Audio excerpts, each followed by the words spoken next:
www.nbsgroupuganda.com. Nebaza Katonda atuusiza ku lunaku luno enaku d'omwezi 7 enaku d'omwezi 12 omwezi ogw'omusanvu tuli mu mwaka 2020 osobola okugweta 2020 edakiika diweze 16 dibise ku ssaawa 4. Eno ni programu endabirwamu nga bwe tuba buli lunaku olw'omukaaga okuva essaawa tini dino nga tuwayamu n'abagenyi ab'endawulo era n'olwaleero twize tuwayeemu. Ninze Ibrahim Shamil ate era ninze Byakika asaasira mwena mwena abafunye ebizibu eby'endawulo omuli abo abafiirirwa kwota n'okusabira bannayiffe abali mu malwaliro ag'endawulo nti Katonda abataase akaseera ke mulimu ak'okugezesebwa n'obulwaire. Mu studio ndini Honorable Robert Kyagulanyi Ssentamu osobola okumweta Bobi Wine mundabirwamu. Tindi kodinge tuli live ng'enkola yaffe bweba. Honorable nsangaire okubona mundabirwamu. Baba nze nansangaire kankozese n'omukisa guno okulamusa ku bakagwa munansaasira ndatabulatabula ennimi olusoga lwange lwa Bitege. Banange nsanyusa nnyo okufuna omukisa okubeerako ku mayengo ga Nabasa. Njagala kwebaza management ya Nabasa okumpita wakati mu kusoomoozebwa kuno.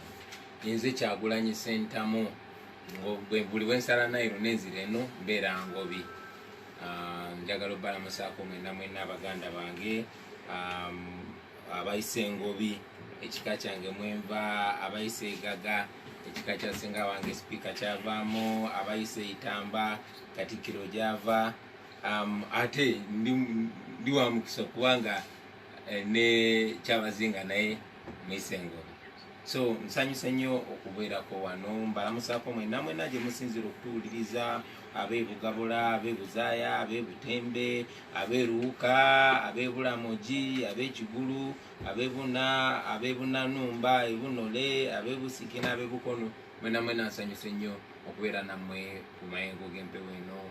Bakyali bange abali mu geto, abali mu garagi, abali wansi mu faamu, abali mu bikaado, banange nsanyusa nnyo okufuna omukisa guno. Kansubire emboozi yaffe eno enegenda bulungi. Mbalamusizaako mwena basebo ne banyabo. Kale weebale nnyo tusangaire okubona Ngobi Robert Kyagulanyi Ssentamu Bobi Wine. Ebintu biri kutambulira bitya mu kaseera kano aka coronavirus? Lwandibuza biri mu kututambulira tutya ffenna kubanga siri wano kwogera ku lwange. Ndi wano kwogera ku lw'abantu bonna. Singa nali njogera ku lwange zebiyinza okuba nga si bibi nnyo, naye manyi nti ebintu tebiri bulungi eri abantu abasinga. Abaana ba bodaboda mikwano gyange tebakola kati. Abatakisi embeera gyabwe ogimanyi, ab'amasaluuni, ab'amaduuka, kwegamba embeera si nnungi eri abantu bonna. Okusinza ku mbeera nga bw'ogiringirira ya coronavirus munsi wona ne Uganda embeera gye tuli ekibimamu ekyokulwanisa obulwaire obwo obonamu ebirumira oba tutambulira awo? Ebirumira bingi. Okusookera ddala twali tuli ku mulamwa omulungi era ffenna twavaayo ne tukwatagana ne tuwagira enteekateeka ezaali eza gavumenti ebiseera ebyo. Z'omu ku bayimbi era bannayuganda abaasooka okuvaayo okukunga abantu okubategeeza ku buzibu bwa coronavirus naki kye tuyinza okukola okumwewala. Era bannayuganda njagala obeebaza baazanya paati. Omanyi bannayuganda tuli bantu abalungi ennyo. Bajumbira okunaaba mu ngalo ne bajumbira social distancing. Bannayuganda ne bakkiriza okusigala ewaka. Naye obudde gye bugenze butambula corona efuuse business era ng'abantu abamu bwe bagamba nti corona virus yatandikira China ng'ekirwadde n'agenda e Europe nga politics, wano yajjanga business. Corona virus yafuuka business ate kyafuuka nga kyakulwanyisa ekyebyobufuzi. Yafuuka business etya kubanga bagikozeseza bannaffe abatufuga ne beewola ssente ne ssente paka ku triliyoni 6. Omanyi triliyoni 6 zibeera biliyoni 6. Biliyoni 6 zibeera biliyoni 6. Ssente nno zonna bazeewoze nga gwe nange n'abaana baffe n'abazzukulu bwe balina okuzisasula. Naye ssente ezo zikozeseddwa just kunyigiriza abantu nga bw'ozoolaba bo begagawaza bw'ogenda ng'ogoberera mu minisitule y'ebyobulamu bongedde gaggawala, bongedde gula mataka na kusenda bantu ku mataka. Ate ekyennaku ng'ate kyongera kola ki kunakuwaza na kunyigiriza abantu. So coronavirus bamukozeseza nga business ate ng'ebyobufuzi kubanga tukitunulira muganda wange bukyanga coronavirus ajja mu Uganda teri Munnayuganda yali afudde coronavirus naye buli lunaku bakubuulira nti Munnayuganda ba LDU bamukubye amasasi, Munnayuganda bamusiza migo. Muzo biwulira buli wamu ne wano wetwogerera nzijukira nali ndaba ku mawulire nga RDC wawa nga batisa omuntu bamusiza migo. Lwaki? Nti no atagoberedde biragiro bya corona. So n'olabanga ekintu kyetwalina okulwanyisanga obulwadde ng'ate babukozeseza kunyigiriza abantu ku ssente z'enkugambye zeewoleddwa. Tewali ddwaliro n'erimu pya izimbiddwa, tewali ddwaliro n'erimu lye baziiza ku mulembe. No, tebalongoseza bya bulamu bya ggwanga ate nga wano tulwana na bulwadde ne babulwanyisa muno. So y'embeera eyo gye tubaddemu nti Bannayuganda baadde balungi nnyo, Bannayuganda baadde bajumbidde okulwanyisa obulwadde buno. N'obulwadde buno bukozeseddwa ate kunyigiriza abantu, ate bukyayongera okukozesebwa kuba ssaawa zino wabadde nze ntula mu paliamenti naye walabye nga paliamenti egamba abantu tewagenda kubaawo campaign. So ne bamenya buli tteeka. Onfuna bulungi ogezaako okutuula ku ddoboozi ly'abantu kubanga nga bomanyi mukulembeze waffe atyanya abantu kubamanyi tebakyamuwagira. So embeera bwetu muganda wange bweri. Coronavirus onayiddiremu ebizibu bingi Honorable Kyagulanyi oba n'okugezesebwa kungi n'omuli engeri gye mujja okunoonyamu akalulu eri scientific eya digital ogirinamu obuzibu. Kati njagala kusooka kugamba abantu b'Ejjinja, abantu b'e Busoga n'abantu ba Uganda bonna temulimbibwa. Ekyo ekigambo bafubye nnyo ku making sure buli munnamawulire akyogera nti scientific election. Bamakinze sure nti bakifoosinga mu bwongo bw'abantu. Tewaliyo scientific election muganda wange. Tekibeerangayo ku nsi yonna era tekigenda kubeerawo. Ekyo kibagamba mbu scientific election bagezaako okubuzaabuza abantu nabagambako gye buvudde nti President wa Uganda, President Museveni atya abantu oluvannyuma lw'okulimbalimba abantu, oluvannyuma lw'okubafugira ku muludumu gw'emundu okumala ebbanga eryo lyonna, oluvannyuma lw'okubeera nga badde ng'abuzaabuza okulonda. Katonda yaleeta generation yaffe oba yatugjawa nange simanyi, n'aleeta abalaasi n'atugatta abavubuka okuva e Buganda, abavubuka okuva e Busoga, abavubuka okuva e Nkole, abavubuka okuva e Bugisu, okuva okwetoola Uganda yonna ne tukwatagana nga generation ne tugamba twagala nkyukakyuka ya ddembe. Era President Museveni akimanyi ensonga lwaki bagezaako okugyawo bino. Kino tekitandikidde wano nedda. Jjukira emabegako bwe bayimiriza show zange tewaliwo coronavirus. Gati amateeka gampa chance okukola. Bwe bayimiriza consultation zaffe tewaliwo coronavirus. Bali bamenya amateeka. Ne ku mulundi guno amazima gali nti President Museveni atya ki? Atya ffe sigezaako kweteeka mu kifaananyi naye atya nze nga candidate tasobola, ayinza okufa pressure bw'alaba abantu abatuwagira. Kati ekyo tayagala n'ensi ekirabe, tayagala kamera za international. Si kwegulumiza munnange kuba siri wano. Bonna bwe tuba tunuulira olukalala kati olw'abantu abeegwanyiza okuvuganya ku bwa president mu kulonda okubindabinda, bonna bw'otunuulira amannya agaliko n'ebifaananyi ebibaako Mzee Museveni asinga kutya gwe mu bonna abali awo. Muganda wange saagala nje okukozesa bigambo ate siyegulumiza kuba bino ebigambo byenjogera si byange. Bino ebigambo enjogera by'abano bannattabire Duska, bino ebigambo byenjogera by'abano bamase walukamba, byabo babijirwa, byabo baba mu Lulenzi, byabo bawaiswa mu Fumbiro, byabo basejjirinnya, byabo basawuda madada. Bigambo by'abantu bangi nnyo nze ninga mouthpiece. Era nyimiridde wano mu kifaananyi ky'abo abantu abangi. Era bw'olaba ekifaananyi kyange ku ballot paper, yes oba muzimba nkikiikiridde naye oba olonda birowoozo bya generation yaffe yonna. So seegulumizanga muntu, ogulumiza generation yaffe kuba kyekituufu. Yaffe tusinga obungi, tuli ebitundu ebisukka 85 ku buli 100, yaffe tusinza okubonaabona, yaffe tusinza okunyigirizibwa, yaffe tusinza okuttibwa. Naye ate yaffe tusinza okubuuka kubanga tuli connected nga generation. Kati atutya, tayagala nsi erabe kiri Uganda. Yensonga lwaki tayagala wabeerewo rallies, tayagala wabeerewo campaign. Oŋŋamba otya nti abantu bagenda kulonda? Onfuna bulungi? Oŋŋamba otya nti abantu bagenda kulonda naye nga tebakoze tebagenda kola informed decision? Amateeka gaffe gakiteekawo very clearly nti abantu bagina right to information. bakonectinge balabe amuntu ki gwe bagala ayagala bamulonde bamuwulirize baddeyo bakole okulonda bakole okusalawo okwo naye ate President Museveni ne gavumenti ye tekyagala. Njagala omanyi bulungi nnyo nti no ekyo kye bayita scientific election kimenyamu kiwakana ne contract gye tulina n'abantu, kiwakanya amateeka, kiwakanya ssemateeka, kiwakanya buli kimu. Ate kyabulimba kiri hypocritical. Muganda wange genda wali mu paaka saawa zino olaba abantu abaliyo, genda mu katawuni konna konna wano mu Busoga oba mu Uganda yonna abantu bajjuddeyo bangi. Kakati ekyokugamba mbu tusazzaamu campaign kubanga tukuuma abantu bulwadde, ekyo kyabulimba era abantu tebagenda kikkiriza. President Museveni abadde afuba nnyo okulaba nga bannayuganda tebakonectinga, tebawuliziganya. Ensonga lwaki kati bateekawo kino ekiwaani nti scientific election so that baleeta scientific result. Kwegamba byonna bagala biteeka mu science. Nzize nga nkyogera titwagala kalulu ka alaali si ka alwali. Awo niwendi kwenda otuyambeko okumanyisa abatuwuliriza. Mwabaire mu palamenti mwakibisa kyabise waira abandi mwakiwakainya ekyokuba nti campaign dijaba scientific. Olwo akalulu tukobe ntojako esimbamu era tojako etabamu kubanga kajja kuba scientific. Tekagenda kubeera scientific. Nkusaba togezaako kukifosinga mu bwongo bw'abantu era bannaffe mwenna abatuwuliriza tebabalimba, tewaliyo bye bayita scientific, tekiriyo muganda wange. Ongamba otya nti tetugenda kuba campaign naye ate abantu bagenda keera kumakya bajje basimbe layini balonde. Bwe tulabanga kibitinga common sense nti musigale waka naye butuka okulonda muveeyo mulonde. Kyogamba nti kwolwo olunaku obulwadde banaba babusibye kwolwo olunaku buleme kutambula naye ate munaku endala butambule. Yabaffe tuze tukyogerako ensi yonna nzigula essaawa zino tunula ebweru tuli ku Nabasaka naye tunula ebweru kati ssaawa zino olaba ekiriyo abantu bagoinga about their business nga bulijjo. So kati ekyo kyakubuzaabuza era bannayuganda tebakikkiriza.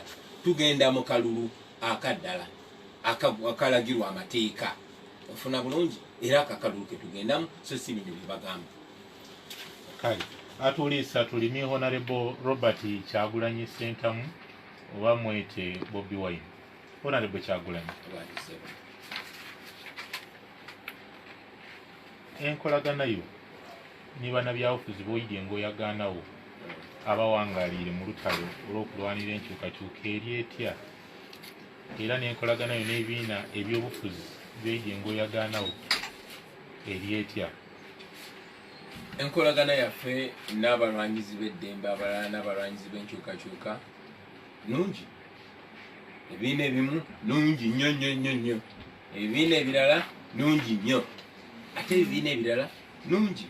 Amakulu olina bye weesiga ennyo, olina by'obuusabuusa. Anti munnange mubeera ne bafriend, obeera ne bafriend n'obeeramu ne ba best friend, n'obeeramu ne bali bafriend nga balinga Oluganda, ate ne wabeeramu ne bali bafriend nga mulinga abalongo. Awo yogedde Luganda. Tuze tukwatagana muze mutulaba kugeza Honorable Asumani Basalirwa Wajema, oyo nnyo president Wajema, ne tutambulira wamu si kuba tandika kati naye kuva dda ofuna bulungi ozoolaba ba comrade abalala ba Honorable Nsamba ba NRM ne tutambula bulungi nnyo. Zoolaba abalala ba Democratic Party, aba PPP, aba PDP, aba FDC nga tukwatagana bulungi neno okusingira ddala n'abakulembeze baabwe. Kati ekyo nkyogedde from the lower level kuba wadde nze mukulembeze wa People Power Movement njagala nnyo ate okwogera ku lwabo abakulembeze abali wansi waffe naye ne ku presidential level tukwatagana bulungi nnyo ne General Mugisha Muntu, tukwatagana bulungi nnyo ne Honorable Norbert Mao, tukwatagana bulungi nnyo ne Dr. Kizza Besigye. Nze nga nkigambe era sisaawuswala kukigamba nti Dr. Besigye y'omu ku bantu abanzigula amaaso okitegeera ya inspiring ng'alina alonga ngamba olugaye yogera ebintu mu butuufu bwabyo nange neetandika obyogera mu butuufu bwabyo era tukyali ba mukwano era tukyayogeraganya kubanga nga bwe muze muwulira twagala kusimbawo omuntu omu gwe kuba akafaananyi nga Dr. Besigye ayimiridde nange nga General Muntu ayimiridde nange nga Honorable Mao ayimiridde nange n'abalala ogolooza President Museveni tayinza kutya. So kati yeyo mission gye tuliko of course nga bwe nkugambye nti abamu tukkiriziganya completely, abalala tukyayogeraganya tulabe nga tukkiriziganya. Of course tuyinza obutasobola kukkiriziganya nabona 100%, naye enegenda kubeera coalition of the willing. Abo abanakkiriza tukwatagane tugendagenda tumaleko. Zenga nkyogera nti abamu tujja kwatagana mu lugendo nga tutambula, abalala tujja kwatagana nga tunatera okwambala engule, ate abalala tukwatagane nga tumaze okwambala engule. Naffe tumanyi nti at the end of the day tulina kubeera wamu. Otemyetemye abantu mikwano gyo n'enkola yeggana yaimwe naye nabo watuwa ekyokubonerako nti muli kwenda muleeta omuntu mulala okwesimbawo ku bwa pulezidenti. Singa bala abangi banayikkiriziganya nga bwobogeire kwawo balondayo omuntu owundi ataliiwe bonayikkiriziganya nabo wamuwagira. Okusookera ddala ffenna tulina kukkiriziganya n'abantu. Ffe ekyatutandisa ekisende ekya people power kubanga it's supposed to be the people. Abantu bo bagamba ki? Kubanga at the end of the day tekina kubeera eno nti Kyagulanyi okwataganya wano gwe nekyaliwo pastor Muwanguzi nekyaliwo Mase Walukamba ne musalirawo abantu. Mulina okugenda abantu ne basalawo ate abantu bazenga bakiraga. So kyetwogerako kati tukitandise 2 years before. Bitwagala nnyo okwogera ebintu nga bina evidence. Abantu bakitulaga ekyaddondo naye ekyaddondo jasi baali baabo yali campaign yange. Abantu ne bakitulaga wano Jinja nga tuzo campaigningira Honorable Mwiri. Era abaaliwo wano twali wali ku Masese rally Africa yali mwakiraba nga bwe kyali era n'ekitiibwa Dr. Besigye n'abagamba nti akati mu abavubuka generation yammwe ne tuvaawo ne tugenda ebugiri ne tuvaawo ne tugenda ebukunjiri ne tuvaawo ne tugenda Arua. So tuze abantu batulagako signal naye ng'ogyeko n'ekyo n'abatuwuliriza kati bw'oba olabye comments kati eziri ku social media kuba ensi yonna yonna etulaba kyekyomukisa omulungi. So abantu bo balina we bapointinga. Njagala omanye ekisigeza kwegulumiza nga nze nsinga obutabeera na experience mu ba presidential candidate bonabona and I appreciate that. Naye bwe mbanga abantu bannesize manyi nti sigenda kulembera nzeka. Twagala okufuna expertise ne experience y'abantu nga Dr. Besigye nga Onogomawo nga ba General Mugisha Muntu n'abakulembeza abalala bw'omanya abasajja amagezi ge balina bakantuntu basaalirwa ne bana abavubuka bana abato wali otuddeko n'onyumya n'abantu nga Kasolo, abantu nga Swengere, abantu nga ba Waisa Mufumbiro, abantu baffe balina ideas. So tekigenda kubeera ku nze ndi rallying point, nze ndi gaamu agatta bana abantu abagezi abalina ideas and experience tusobola okubulira eggwanga lyaffe ku kyagaamu. Era nga nzeyo ku kibuuzo kyembuuziza nti singa bali abakulu b'oyogeddeko bootemyetemye enkolagana yammwe ne bannabyabufuzi ab'enjawulo n'abakulembeze b'ebibiina by'obufuzi eby'enjawulo bakkiriziganya ne bagamba nti ku luno Kyagulanyi katusooke tulonde omulala atali Kyagulanyi, onokkiriziganya ne banno kye banaaba basazeewo. nzize nkyogera nti ffe ng'abakulembeze si buyinza bwaffe, buyinza bw'abantu. Naye ffe ng'abakulembeze tulina kulaba ekikola ku lw'abantu. Kansooke nkijja ku presidential level kizze ne ku MP level mukwatagana ne mugamba tuli abantu bangi naye ani anaayitawo. Of course siri wanjawulo naye tuzze tukiraba over time nti okay what are the factors. Era njagala kuno kusalawo kuleme kubeera kwa kasenge siri agamba mbu muyingire mu kasenge mulonde paapa no kino ky'abantu ekyanditanze kubijjayo eyo mu bapoliticiani kubiteeka mu bantu abantu bakirabe basalewo bonga abantu. Ku mulundi guno njagala okubulira nti omwana akola mu galaji alina obuyinza bwe bumu ne Mase Walukamba yesimbe kuba MP. Omwana akola mu bakery oba akola mu bikajjo alina obuyinza bwe bumu ne MP. So abantu bo bagamba ki? Kuba tumaze ebbanga ddene nnyo nga tugamba okay kakati ba politician bo bakolewo ebiti. Gitunuulire mu 2016 bo bannabyabufuzi batuleeyo ne bagamba asinga okusiba ettaayi ye Amama Mbabazi. Bo ne balonda Amama Mbabazi ne bannayuganda ne bagamba nedda ssebo bo ne basonga wali. So kyekyo kitwagala okukola. This should be a people-centered decision not a politician centered decision. Sigezaako ku discounting aba politician ba mugaso nnyo nebo balina ku guidinga buguidinzi decision nekolebwa abantu ate kati ffe tuze tukirabako muganda wange kuba byenjogerako biri backed with evidence era oba oyagala njagala bwe tufulumaano siina muntu gwempise naye essaawa zino already abantu beetolodde ebweru wa station emu kitegeeza ki tulina okutunulira signal abantu gye bagamba so bokonyeeko balabe sigino era balondole sigino abantu gye bawulirize abantu kwabo bano bosanzeewo nga bali mu lutabaalo waliwo abatalina bwesige mu kakiiko ak'ebyokulonda era bagamba nti singa kale n'obwesige tebabulaba mu kulonda kuno bw'olina obuvumu n'obumalirivu oboleka nti olina buzibu n'oteekateeka akakiiko ak'ebyokulonda gye kaba kateeseewo mu kulonda kuno. Nedda saagala olimbe bantu nti nyina obwesige mu kakiiko k'ebyokulonda kibuuzo sigambye nti olina obwesige kati kankiddemu nange ninga abo bannange sina bwesige n'omulundi gumu mu kakiiko k'ebyokulonda. Njagala nkuwa example mwami byabakama ne banne batalemwa bakwata ekkubo ne bagenda ewa President Museveni n'abawawoda nti ne bamubuuza muzeeyi kati ki ekikolera gwe nga gwe boogera na candidate gwe tugenda okuvuganya naye gwe ki ekikolera candidate oyo n'agamba bajja kunkuba ekivvulu kyokola timuteekawo campaign. Of course mu bumenyi bw'amateeka ne bajja ne bakola kyekimu ojjako n'ekyo bantu be bamu ate muwe ekitiibwa mwami byabakama naye njagala ojjukire nti 2011 ye yakozesebwa ye kennyini okulumiriza Dr. Kizza Besigye n'omuwaayiriza tiyakutte omuwala okitegeera. So bannayuganda balina okwejjukanya ne bagamba nti no akakiiko k'ebyokulonda kati ombuuzizza confidence njijjawo munnange amanyi gaffe gali mu bantu si kalulu muliriza amanyi gaffe gali mu bantu abantu ke kalulu si kakiiko ka byakulonda. Njagala kino kiddemu bulungi abantu bakifune clearly amanyi gaffe gali mu bantu gwe kakiiko k'ebyokulonda ne bw'oba oli biased ne bw'oba owagira Museveni ne bw'oba toli independent abantu basobola okusinza amaanyi. Kankuzeeko emabegedda President Amin yali agaidinga ababokisa omanyize ndi bokisa naye ref bw'aba tali ku side yo oyina omuntu mukuba knockout omuntu bw'omukuba knockout tebibamu mbaateeka akati omanyi engeri oli gyakusinza point olugwoba okulwana naye base wansi.